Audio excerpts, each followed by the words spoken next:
Welcome back on capital news Delhi. चलिए देखते हैं दिल्ली की 25 फटाफट बड़ी खबरें। साथ ही डेली खबरों से अपडेट रहने के लिए चैनल को सब्सक्राइब करने के साथ वीडियो को लाइक करें। दिल्ली वालों की बल्ले बल्ले, अब हर कॉलोनी में खिलेगी हरियाली। पार्कों का 100% खर्च उठाएगी सरकार। पार्कों की स्थिति सुधारने के लिए दिल्ली सरकार RWA और सोसाइटी को मिलने वाली वित्तीय सहायता बढ़ाने जा रही है। मुख्यमंत्री रेखा गुप्ता पार्कों और हरित स्थलों के रखरखाव के लिए दी जाने वाली वित्तीय सहायता में 49% बढ़ोतरी के साथ पूरा 100% खर्च खुद उठाने की तैयारी में है। CM का मानना है कि इससे दिल्ली का हरित क्षेत्र मजबूत होगा और RWA, NGO व पंजीकृत सोसाइटियों की भागीदारी भी बढ़ेगी। अब सरकार इस व्यवस्था को खत्म कर 100% वित्तीय सहायता देने पर विचार कर रही है।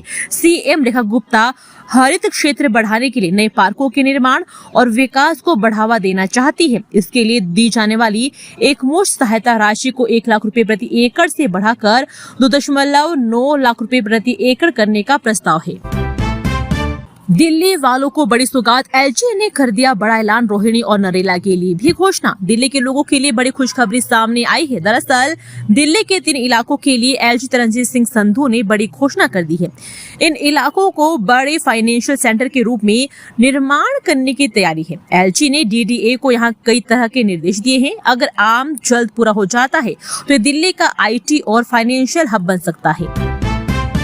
नीट पेपर लीक के विरोध में शिक्षा मंत्रालय के बाहर NSUI का प्रदर्शन। केजरीवाल ने भी केंद्र पर साधा निशाना।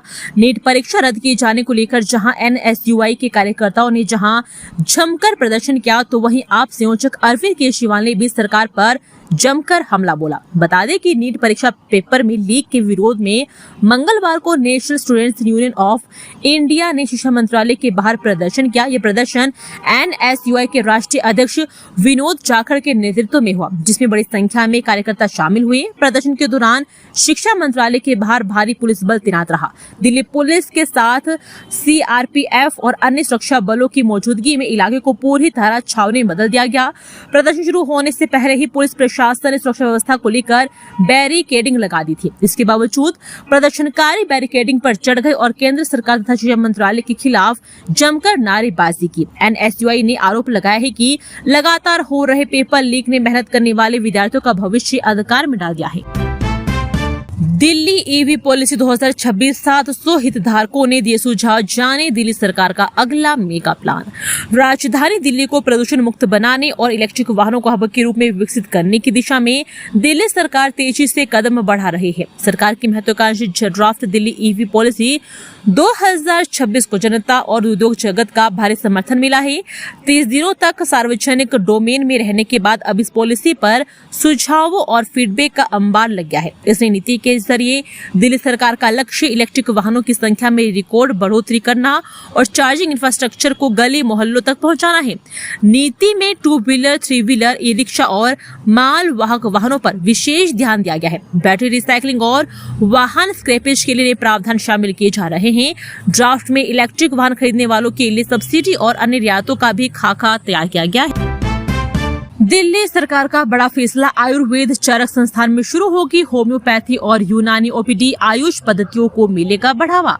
राजधानी दिल्ली में स्वास्थ्य सेवाओं को अधिक समावेशी और प्रभावी बनाने के उद्देश्य से दिल्ली सरकार ने एक महत्वपूर्ण पहल की है। अब चौधरी ब्रह्म प्रकाश आयुर्वेद चरक संस्थान में आयुर्वेद के साथ होम्योपैथी और यूनानी OPD क्लिनिक की शुरुआत की जाएगी। इस कदम के जरिए आयुष पद्धतियों को बढ़ावा देते हुए लोगों को एक ही स्थान पर विभिन्न चिकित्सा विकल्प उपलब्ध करवाए जाएंगे, जिससे खास तौर पर तनाव प्रबंधन और समग्र स्वास्थ्य सेवाओं को मजबूती मिलेगी। CM रेखा गुप्ता ने किए मां कामाख्या के दर्शन। असम में भाजपा सरकार पर बनने जताई खुशी।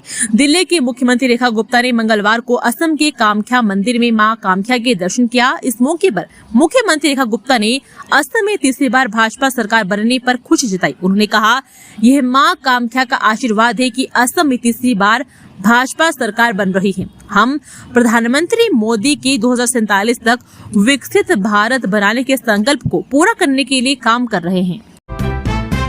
दिल्ली में अरबपति इंस्पेक्टर का पर्दाफाश। 100 करोड़ की घूस के मामले में 3 आईपीएस अफसरों पर मंडराया खतरा।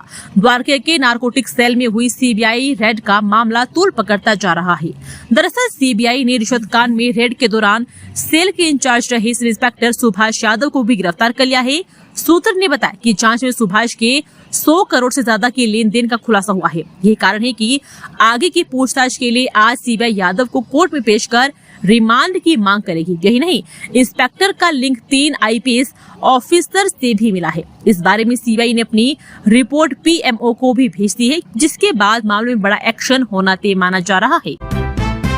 छोटी कार और कम सोना लाने के ताने देना क्रूरता, दिल्ली एचसी का बड़ा फैसला। दिल्ली हाईकोर्ट ने कहा कि दहेज में छोटी कार लाने और अपेक्षा से कम सोना देने को लेकर पत्नी को बार बार ताने देना क्रूरता की श्रेणी में आता है। हाईकोर्ट ने कहा कि अपराध दहेज प्रताड़ना माना जाएगा।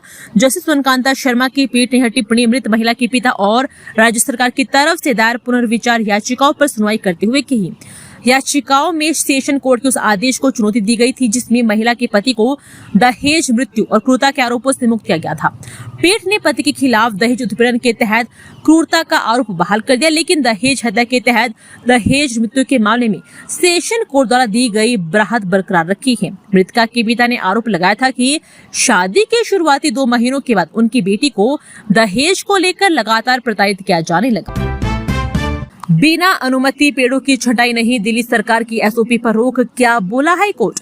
दिल्ली हाईकोर्ट ने दिल्ली सरकार की उस मानक संचालन प्रक्रिया पर रोक लगा दी है जिसमें 15.7 सेंटीमीटर से कम घेराव वाली पेड़ों की टहनियों को बिना अनुमति छांटने की छूट दी गई थी। कोर्ट ने स्पष्ट किया कि यह नियम उनके 2023 के पुराने फैसले के खिलाफ है जिसमें कहा गया था कि पेड़ों की छंटाई के लिए ट्री ऑफिसर की इजाजत अनिवार्य है। अदालत ने कहा कि सरकार अधिसूचना के जरिए अदालत के आदेश को दरकिनार करने की कोशिश कर रही है जो स्वीकार्य नहीं है। फिलहाल कोर्ट ने इस पर रोक लगाते हुए सरकार से जवाब मांगा है। दिल्ली में 72 करोड़ का 1700 किलोग्राम नशीला पदार्थ नष्ट किया गया। एलजी ने किया बड़ा ऐलान। दिल्ली में नशे के खिलाफ चलाए जा रहे अभियान के तहत मंगलवार को करीब 72 करोड़ रुपए की कीमत की 1700 किलोग्राम से अधिक मादक पदार्थों को नष्ट किया गया। इस दौरान दिल्ली के उपराज्यपाल रणजीत सिंह संधू ने कहा कि यह कार्रवाई अपराध पर कानून और नशे पर उम्मीद की जीत का प्रतीक है। अधिकारियों के मुताबिक नष्ट किए गए मादक पदार्थों की अंतर्राष्ट्रीय बाजार में कीमत करीब 72 करोड़ रुपए आंकी गई थी। इन ड्रग्स को अलग अलग मामलों में दिल्ली पुलिस और अन्य एजेंसियों द्वारा जब्त किया गया था। दिल्ली में पुनर्वास के साथ हटाई जा सकती है झुग्गियां, हाईकोर्ट का बड़ा फैसला। दिल्ली हाईकोर्ट ने झुग्गी बस्तियों को हटाने, लोगों को दूसरी जगह बसाने को लेकर अहम फैसला सुनाया है। कोर्ट ने कहा कि अगर Delhi urban shelter improvement board की नीति और तय नियमों का पालन किया जाता है तो झुग्गी वासियों को हटाकर दूसरी जगह बसाना उनकी संविधान के अनुच्छेद 21 के तहत मिले मौलिक अधिकारों का उल्लंघन नहीं माना जाएगा। दिल्ली हाईकोर्ट ने भई राम कैंप, डीआईजी कैंप और मस्जिद कैंप के निवासियों की याचिकाओं पर अहम सुनवाई हुई है। कोर्ट ने इन लोगों ने अपने पुनर्वास के लिए सवदा घेवरा भेजे जाने का विरोध किया था। उनका कहना था कि नई जगह उनके काम और बच्चों के स्कूल से काफी दूर है, जिससे कि रोजगार और पढ़ाई पर असर पड़ेगा। जीटी रोड पर खाकी का खौफ दिखाकर लूट, चेकिंग के बहाने व्यापारी को सूंघाई बेहोशी की दवा, 15 लाख कैश लेकर फरार। जीटी रोड स्थित बड़े औद्योगिक क्षेत्र के निकट एक सनसनीखेज लूट की घटना सामने आई है। बैटरी व्यवसायी साहिल ग्रोवर को पुलिस की ड्रेस में आए 2 बाइक सवारों युवकों ने चेकिंग का बहाना बनाकर रोका और बेहोशी की दवा सूंघाकर उनसे 15 लाख रुपए नकद व मोबाइल फोन लूट लिया। पीड़ित साहिल ग्रोवर ने बताया कि बदमाशों ने उनकी कार को रोका और चेकिंग के नाम पर कार का शीशा तोड़ दिया। इसके बाद उन्होंने बेहोशी की दवा सूंघाई, जिससे वह बेहोश हो गए और होश में आने पर एक राहगीर की मदद से उन्होंने अपने स्वजनों को सूचना दी। यमुना बाढ़ क्षेत्र में पूजा पाठ और व्यापार पर पाबंदी, पार्किंग तक पर रोक, दिल्ली एससी ने पलटा एमसीडी का फैसला। दिल्ली हाईकोर्ट ने पारिस्थितिक रूप से संवेदनशील यमुना नदी के बाढ़ क्षेत्र में किसी भी प्रकार की धार्मिक या व्यवसायिक गतिविधि पर रोक लगा दी है। कोर्ट ने कहा कि पर्यावरण संरक्षण के हित और क्षेत्र की पारिस्थितिक संवेदनशीलता को देखते हुए बाढ़ क्षेत्र में किसी भी प्रकार की व्यवसायिक धार्मिक गतिविधियों पर पूरी तरह से प्रतिबंध लगाया जाएगा। कोर्ट ने दिल्ली विकास प्राधिकरण को यमुना सुर घाट पर ऐसी गतिविधियों पर प्रतिबंध लगाकर आदेश के कार्यान्वयन को सुनिश्चित करने का निर्देश दिया है। 1 घंटे में आगरा और 2.5 घंटे में लखनऊ होते हुए वाराणसी दिल्ली एनसीआर को मिलेगी बुलेट ट्रेन। दिल्ली एनसीआर के लोगों को 4-5 साल बाद आगरा, लखनऊ और वाराणसी की दूरी तय करने में बड़ी राहत मिलने वाली है। बुलेट ट्रेन की सौगात पाकर वे नई दिल्ली से आगरा का सफर अब मात्र 60 मिनट में तय कर सकेंगे। वहीं आगरा से वाराणसी पहुंचने में महज 2 घंटे 30 मिनट लगेंगे। केंद्रीय रेल बजट में घोषित Delhi Varanasi high speed train project में आगरा को महत्वपूर्ण हब बनाया जा रहा है। इस महत्वाकांक्षी परियोजना के पूरा होने से दिल्ली, नोएडा, ग्रेटर नोएडा, मथुरा और आगरा के बीच कनेक्टिविटी में क्रांतिकारी बदलाव आएगा। मुख्यमंत्री रेखा गुप्ता ने सोमनाथ को बताया भारत का स्वाभिमान। गौरी शंकर मंदिर में किया जलाभिषेक। मुख्यमंत्री रेखा गुप्ता ने चांदनी चौक के गौरी शंकर मंदिर में सोमनाथ स्वाभिमान पर्व में भाग लिया, जहां उन्होंने सोमनाथ मंदिर के पुनर्निर्माण के 75 वर्ष पूरे होने पर जलाभिषेक किया। उन्होंने सोमनाथ को भारत की आत्मा और स्वाभिमान का प्रतीक बताया, साथ ही सांस्कृतिक प्रस्तुतियों में शामिल हुई और भक्तों को संबोधित भी किया। दिल्ली वालों के लिए खुशखबरी, खत्म हुआ मुंडका टोल पर रुकने का झंझट, समय के साथ बचेगा ईंधन। दिल्ली के UER 2 पर मुंडका बकरवाला टोल प्लाजा पर अब multi lane free flow system के साथ बैरियर फ्री हो गया है, जिससे वाहन चालकों को रुकने की जरूरत नहीं पड़ेगी और समय व ईंधन की बचत भी होगी। हालांकि आसपास के गाँव के लोग 20 किलोमीटर की छूट जारी रखने को लेकर चिंतित है। वाहन चालकों को अब टोल टैक्स के लिए रुकना नहीं पड़ेगा। राहगीरों को हमेशा के लिए टोल पर रुकने के झंझट से मुक्ति मिल गई है। लोगों ने कहा कि बिना रुकावट यात्रा का आनंद ही अलग है, समय भी बचा और ईंधन भी। आज तो फुल मजा आ गया। फरीदाबाद सेक्टर 2 में गहरा पेयजल संकट, पार्षद ने दिया समाधान का आश्वासन। फरीदाबाद सेक्टर 2 में कई दिनों से पेयजल संकट बना हुआ है। स्थानीय लोगों ने इस समस्या को लेकर वार्ड नंबर 42 की स्थानीय पार्षद रश्मि यादव और निगम के कार्यकारी अभियंता हरीश कुमार से शिकायत की है।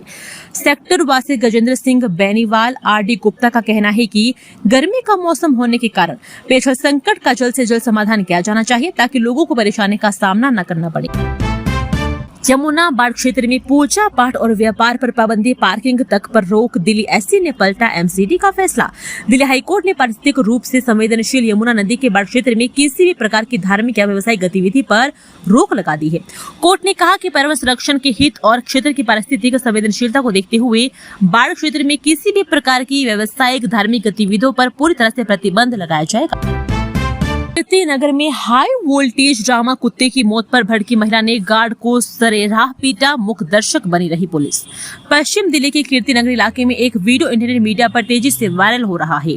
वीडियो में कथित डॉग लवर महिला को कीर्ति नगर थाने के ठीक सामने एक निजी सुरक्षा गार्ड पर चप्पलों और थप्पड़ों की बौछार करते हुए देखा जा सकता है। इस दौरान पुलिसकर्मी बीच बचाव करने के बजाय मुख्य दर्शक बने रहे, जिसे लेकर आम जनता में भारी आक्रोश है। हमलावर महिला की पहचान जसमीत कौर के रूप में और निजी सुरक्षा गार्ड की पहचान विनोद। इस पुलिस ने इस मामले में किसी भी प्रकार की शिकायत नहीं मिलने की बात कही है।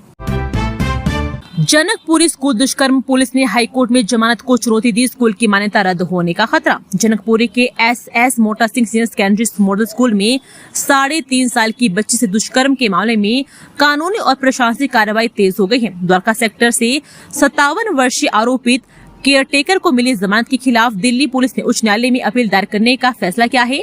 वहीं शिक्षा निदेशालय ने स्कूल की गंभीर लापरवाही पर सोमवार तक जवाब दाखिल करने की अंतिम मोहलत दी है। दिल्ली के मंगोलपुरी कचरन मार्केट में अतिक्रमण हटाओ अभियान, सैकड़ों दुकानें ध्वस्त। मंगोलपुरी के कचरन मार्केट में सोमवार को नगर निगम ने बड़े स्तर पर अतिक्रमण हटाए गए।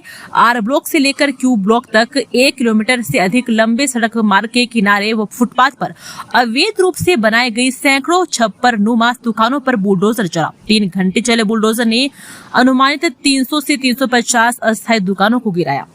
इस बीच दुकानदारों व स्थानीय लोगों की भारी भीड़ ने निगम की कार्रवाई का विरोध किया और बुलडोजर के आगे बैठ गए।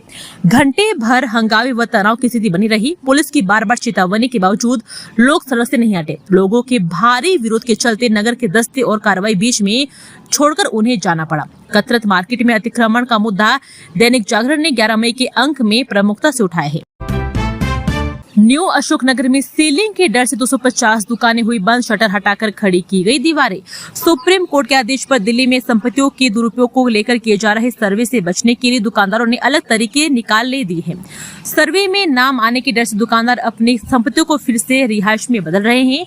ऐसी ही तस्वीर पूरी दिल्ली के न्यू अशोकनगर से सामने आई है। यहाँ की मुख्य सड़क जहाँ दुकानों व रेस्तरां की भरमार थी, अब यह सड़क सूनी पड़ी है। पिछले 3 दिनों से यहाँ दहशत व एक अजीब खामोशी छाई हुई है। घरों में बनी दुकानों व रेस्तरां के दरवाजे हटाकर वहाँ पर दीवारें खड़ी कर दी गई है। निगम के सीलिंग के डर से दुकानों व रेस्तरां का नामो निशान खत्म किया जा रहा है।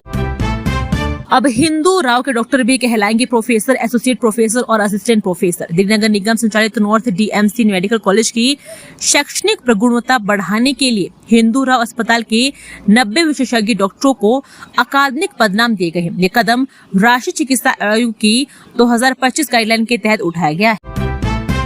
दिल्ली में धूल प्रदूषण रोकने के लिए नियम सख्त, निर्माण स्थलों पर हाई डेंसिटी डस्ट स्क्रीन लगाना अनिवार्य। राजधानी में बढ़ते प्रदूषण को रोकने के लिए दिल्ली सरकार ने बड़ा कदम उठाए हैं। सभी निर्माण और तोड़फोड़ साइटों पर हाई डेंसिटी डस्ट स्क्रीन का इस्तेमाल अनिवार्य कर दिया गया है। नए नियम के तहत अब निर्माण स्थलों पर इस्तेमाल होने वाली ग्रीन नेट की न्यूनतम मोटाई 100 ग्राम प्रति वर्ग मीटर तय की गई है। यह आदेश तत्काल प्रभाव से लागू कर दिया गया है। आईपीएल टिकटों की कालाबाजारी में कई बड़ों का आ सकता है नाम, क्राइम ब्रांच को डीडीसीए के कई अधिकारियों पर शक। आईपीएल टिकटों और कॉम्प्लीमेंट्री पास की कालाबाजारी मामले में गिरफ्तार किए गए 3 आरोपितों से पूछताछ व उनके मोबाइल फोन की जांच में क्राइम ब्रांच को इस रैकेट से जुड़े कई अन्य लोगों के बारे में अहम सुराग मिले हैं, जिससे जल्द ही कुछ लोगों की गिरफ्तारी भी हो सकती है। विदेश से ऑपरेट हो रहा दिल्ली का क्राइम नेटवर्क राशिद गैंग के 6 खतरनाक बदमाश गिरफ्तार, पढ़े पूरी आपराधिक कुंडली। क्राइम ब्रांच ने यमुना पार के कुख्यात गैंगस्टर राशिद केबलवाला और हाशिम बाबा गिरोह के 6 बदमाशों को गिरफ्तार किया है। वे सभी अपने अपने विरोधियों से बदला लेने के अलावा इलाके में वर्चस्व बढ़ाने के उद्देश्य से जुड़े थे। लंबे समय से देश को फरार राशिद केबलवाला को भी केंद्रीय एजेंसियां भारत नहीं ला पा रही है, जिससे विदेश से वह यमुना पार में रंगदारी रैकेट समेत तमाम तरह के संगठित अपराध को चला रहे थे। उससे पिछले साल मलेशिया की पुलिस ने पकड़ तो लिया था। इसकी जानकारी केंद्रीय एजेंसियों व दिल्ली पुलिस को मिलने के बावजूद उसे भारत नहीं लाया जा सका, जिससे कुछ समय बाद वह मलेशिया पुलिस की चंगुल से भागने में भी सफल हो गया। पीतमपुरा में नकली पुलिस वालों ने लूटा 50 लाख का बैग, अगले दिन गोहाना से 3 गिरफ्तार, 33.5 लाख बरामद। पीतमपुरा में पेमेंट करने जा रहे व्यवसायी के कर्मचारी को 2 लोगों ने खुद को पुलिस अधिकारी बताकर रोका और इसके बाद 50 लाख रुपए से भरा बैग लेकर फरार हो गए। व्यवसायी के कर्मचारी व उसके दोस्त को नकली पुलिस अधिकारी ने जांच के नाम पर रोका था। वारदात के अगले दिन पुलिस ने गोहाना से नाबालिग समेत 3 लोगों को पकड़ा और उनसे 33.5 लाख रुपए बरामद किए गए। आरोपितों ने लूट की राशि से 2 iPhone 17 मोबाइल खरीदे, जिससे पुलिस ने अपने कब्जे में ले लिया और 2 आरोपित सोनीपत के रहने वाले हैं। यमुना की सफाई के लिए दिल्ली सरकार का एक्शन प्लान, गंदे पानी को रोकने के लिए बनी ठोस रणनीति। वर्षों से गंदगी का सामना कर रही यमुना की सफाई को लेकर सोमवार को जल मंत्री परवेश साहिब सिंह ने पर्यावरण मंत्री अजय सिंह सिरसा के साथ बैठक की। बैठक के बाद उन्होंने कहा कि दिल्ली सरकार ने यमुना में गंदे पानी को रोकने के लिए अपने प्रयास और तेज कर दिए हैं। यमुना को स्वच्छ बनाने के लिए अब ठोस और समन्वित रणनीति पर काम हो रहा है। बैठक में कॉमन एफ्लुएंट ट्रीटमेंट प्लांट्स की भूमिका और उनकी कार्यक्षमता की विस्तार से समीक्षा की। एमसीडी का नया प्रस्ताव दिल्ली में पूरी तरह खत्म नहीं होगा, हैज लाइसेंस व्यापारियों की बढ़ेगी परेशानी। दिल्ली में ईज ऑफ डूइंग बिजनेस के तहत हैज लाइसेंस खत्म करने की घोषणा के बाद भी एमसीडी इससे मुंह छोड़ने को तैयार नहीं है, क्योंकि विभाग ने जो प्रस्ताव तैयार किया है उससे दिल्ली में हैज लाइसेंस पूरी तरह खत्म नहीं होगा। अभी भी कई ट्रेड जैसे स्विमिंग पूल और ड्राई क्लीनिंग जैसे ट्रेड में लाइसेंस चलता रहेगा, जबकि भारतीय खाद्य सुरक्षा और मानक प्राधिकरण से प्राप्त लाइसेंस वालों को भी पूर्व की तरह लाइसेंस के लिए आवेदन तो रखना होगा और शुल्क भी चुकाना होगा। दोस्तों, वीडियो पसंद आया तो वीडियो को लाइक एवं चैनल को सब्सक्राइब कीजिए और कमेंट करके बताइए कि आप दिल्ली के किस जगह से इस वीडियो को देख रहे हैं। जय हिंद, वंदे मातरम।